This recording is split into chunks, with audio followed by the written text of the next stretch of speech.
Bonjour à tous et à toutes. Alors aujourd'hui, je vais vous montrer comment sécuriser une conversation avec un langage crypté, entre guillemets. Tout d'abord, pour sécuriser une conversation, ne faites surtout pas comme ce qu'il a fait dans la vidéo. Ne gardez pas ce code dans votre portable. Genre le décryptage, par exemple. Tout l'alphabet là, ne le gardez pas dans votre portable. Parce que c'est tellement simple de craquer un portable maintenant que, ça sert à rien de faire un code si vous l'enregistrez dans votre portable. Gardez-le sur du papier. Comme ça, en plus, le papier, c'est très facile à détruire. Si quelqu'un rentre dans votre maison et que vous avez des suspicions que ce soit pour avoir ce code, vous le prenez, vous le brûlez et c'est fini. Le mec, il aura jamais ce code. Alors que sur portable, bah même en l'explosant par terre, votre portable, on peut quand même réussir à récupérer des informations. Donc, faites attention. Ensuite, pour sécuriser votre communication, euh, n'envoyez jamais déjà une photo du code à la personne avec qui vous voulez communiquer, sinon pareil, ça sert à rien. Donnez-lui en papier et de main à main, sans aucun intermédiaire, sans rien. Et à chaque personne avec qui vous voudrez parler, donnez un code différent. Comme ça complexifie encore plus la reconnaissance pour les gens qui vous espionnent ou pour le voisin qui est un peu trop curieux. Mais voilà, déjà pour ça. Ensuite, du coup, moi je vais vous faire voir comment j'ai fait par exemple pour sécuriser cette phrase-là. Il y a quelqu'un dans mon garage. Alors, je me sers de deux codes. Le premier et le deuxième que je vous fais voir. Alors, évidemment, n'utilisez pas ces codes-là. Hein. Si je les fais voir, ils sont foutus, il faut en faire un autre. Du coup, la première lettre, vous allez utiliser la première grille de code que je vous fais voir ici. Et la deuxième lettre, la deuxième grille. Et ainsi de suite, vous alternez première, deuxième, et ainsi de suite. Et du coup, parfois, vous aurez deux fois. Là, par exemple, moi, j'ai utilisé les mêmes pictogrammes. Comme ça peut encore plus brouiller les pistes. Parce que vous voyez, par exemple, le plus, là, c'est un D. Et ici, le plus, c'est un J. Donc, parfois, ça peut être plus compliqué. Évidemment, plus vous voulez complexifier la chose, et plus vous allez faire de codes différents. Évidemment. Du coup, voilà.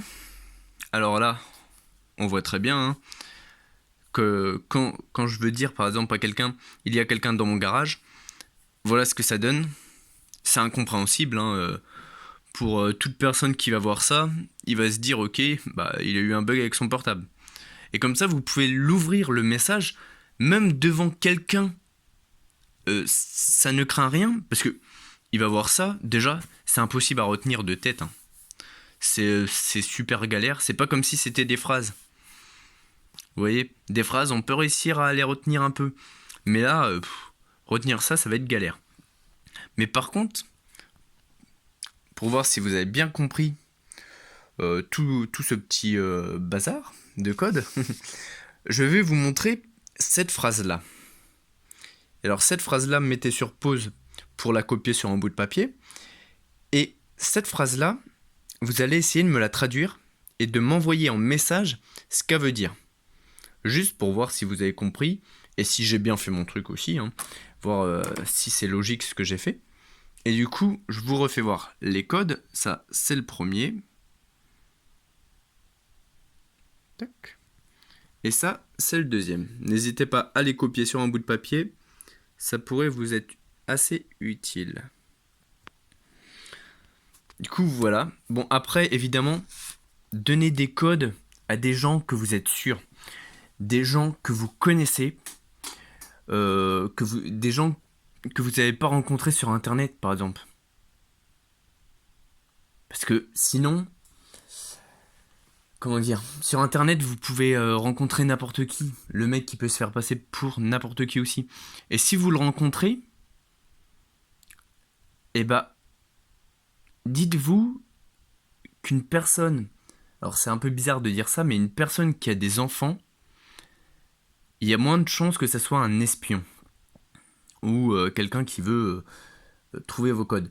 Je vais vous dire pourquoi, parce que tout simplement un enfant, c'est il peut parler, genre il peut parler avec vous, et peut, si vous posez une question, vous dire ah bah oui papa il travaille là-dedans ou là-dedans. Et du coup, c'est une cause de problème et une cause d'échec de la mission. Du coup, il y a de fortes chances que si une personne a des enfants, ça soit plus probable que ça soit pas. Après, pareil, hein, maintenant les techniques évoluent, hein, il peut très bien y avoir des familles entières d'espions. Mais bon, faut pas s'alarmer non plus, hein. Si quelqu'un vous contacte, vous pouvez lui parler. Par contre, ne parlez jamais des codes. Et si quelqu'un vous parle du code, ou vous parle avec ce code, le code que vous avez rédigé, mais que cette personne n'était pas censée avoir ce code, détruisez le code. Détruisez le code et refaites-en un plus compliqué, plus peut-être plus détaillé, mais faites aussi un code qui peut être utilisé sur n'importe quel portable. Je dis ça parce que par exemple les emojis, ça peut être utilisé sur les portables tactiles et tout, mais ça peut pas être utilisé sur les anciens portables à clavier. Et pourtant les portables à clavier, ça peut être très pratique. Parce que ça coûte pas très cher, on peut s'en fournir un vite, on peut l'utiliser, envoyer un message et le détruire. C'est pour ça aussi. Faut réfléchir à plusieurs choses. Donc voilà, si votre code est retrouvé par quelqu'un, détruisez-le. Dites-le à la personne qu'elle détruise ce code et dites-lui rien d'autre. Dites-lui juste détruis ce code.